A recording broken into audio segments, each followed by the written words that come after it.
Hello friends, அஸ்ஸலாமு அலைக்கும். Welcome back to my channel. இன்றைக்கி நம்ம சேனலில் ரொம்ப எம்மியான பீஃப் கிரேவி எப்படி செய்யலாம் அப்படிங்கிறது தான் இன்றைக்கி நம்ம இந்த வீடியோவில் பார்க்க போகிறோம்.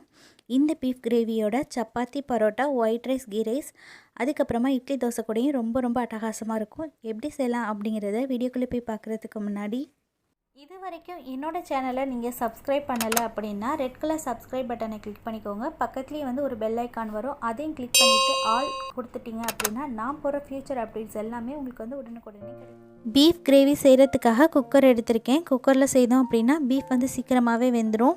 குக்கர் நல்லா ஹீட் ஆனதுக்கப்புறமா 3 டேபிள் ஸ்பூன் அளவுக்கு ஆயில் ஆட் பண்ணிக்கோங்க. ஆயில் நல்லா ஹீட் ஆனதுக்கப்புறமா இது கூடவே 4 மீடியம் சைஸ் அளவுக்கு வெங்காயம் கட் பண்ணி ஆட் பண்ணிக்கிறேன். வெங்காயம் வந்து நல்ல கலர் சேஞ்ச் ஆகணும். இந்த அளவுக்கு வெங்காயம் வந்து கோல்டன் ப்ரௌனாகி வந்ததுக்கப்புறமா இது கூடவே 3 மீடியம் சைஸ் அளவுக்கு தக்காளி கட் பண்ணி ஆட் பண்ணிக்கோங்க. தக்காளி நல்லா வதங்குறதுக்காக 1 டீஸ்பூன் அளவுக்கு சால்ட் ஆட் பண்ணிவிட்டு இது கூடவே நான் க்ளீன் பண்ணி வச்சுருக்க பீஃபையும் தண்ணி இல்லாமல் ஆட் பண்ணிக்கிறேன். இது நான் வந்து எடுத்திருக்க பீஃப் வந்து 600 கிராம் அளவுக்கு எடுத்திருக்கேன். உங்கள் குவான்டிட்டிக்கு தகுந்த மாதிரி வெங்காயம் தக்காளி ஆட் பண்ணிக்கோங்க. தக்காளியும் பீஃபும் வதங்குறதுக்காக இந்த மாதிரி கவர் பண்ணிவிட்டு நல்லாவே வந்து பீஃபை வதக்கி விட்டுக்கோங்க.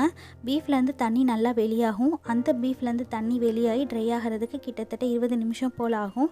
இதிலே வந்து முக்கால்வாசி பீஃப் வெந்துடணும். அது வரைக்கும் பொறுமையாக நல்லாவே வதக்கி விட்டுக்கோங்க. இப்போ வந்து தண்ணி நல்லா ட்ரை ஆனதுக்கப்புறமா இது கூட 2 டேபிள் ஸ்பூன் அளவுக்கு இஞ்சி பூண்டு பேஸ்ட் ஆட் பண்ணிக்கலாம்.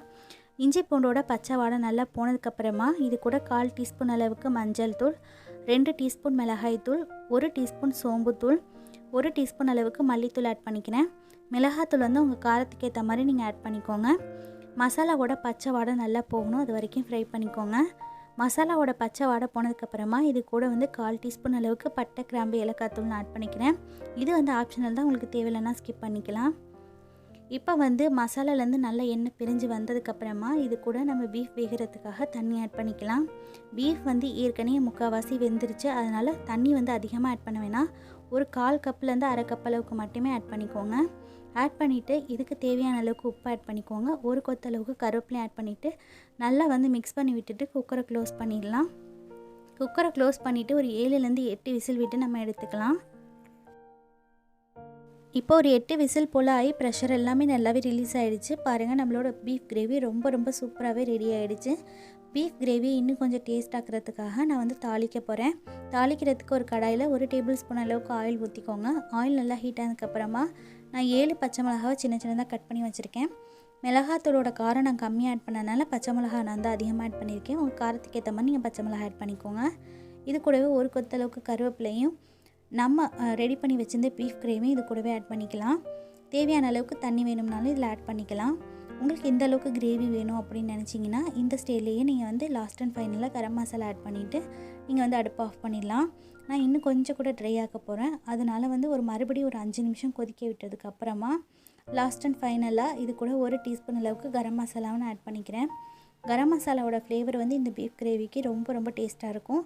கண்டிப்பாக வந்து இந்த மாதிரி ஆட் பண்ணுறதா இருந்தால் கடைசியாக ஆட் பண்ணுங்கள். கரம் மசாலா ஆட் பண்ணதுக்கப்புறமா அதிக நேரம் கொதிக்கக்கூடாது. ஒரு கொதி விட்டதுக்கப்புறமா கடைசியாக வந்து இது கூட கொத்தமல்லியும் தூவிட்டு நம்ம அடுப்பு ஆஃப் பண்ணிடலாம். இப்போ பாருங்கள், நம்மளோட பீஃப் கிரேவி ரொம்ப சூப்பராகவே ரெடி ஆகிடுச்சு. இந்த பீஃப் கிரேவியோட சப்பாத்தி, பரோட்டா, இட்லி, தோசை, அதுக்கப்புறமா ரைஸ், கீ ரைஸ், பிரியாணி கூடயும் ரொம்ப அட்டகாசமாக இருக்கும். கண்டிப்பாக நீங்களும் உங்கள் வீட்டில் இதே மாதிரி மெத்தடில் ட்ரை பண்ணி பார்த்துட்டு உங்களோட ஃபீட்பேக்கை மறக்காமல் என்கிட்ட கமெண்ட்ஸில் ஷேர் பண்ணுங்கள். நம்மளோட சேனலில் ஏற்கனவே பீஃப் கிரேவியோட ரெசிபி இருக்குது. நான் வேறு மெத்தடில் செஞ்சு காட்டியிருப்பேன். தேவைப்பட்டதுன்னா அதோட லிங்க்குமே நான் டிஸ்கிரிப்ஷனில் கொடுக்குறேன், போய் செக் பண்ணி பார்த்துக்கோங்க.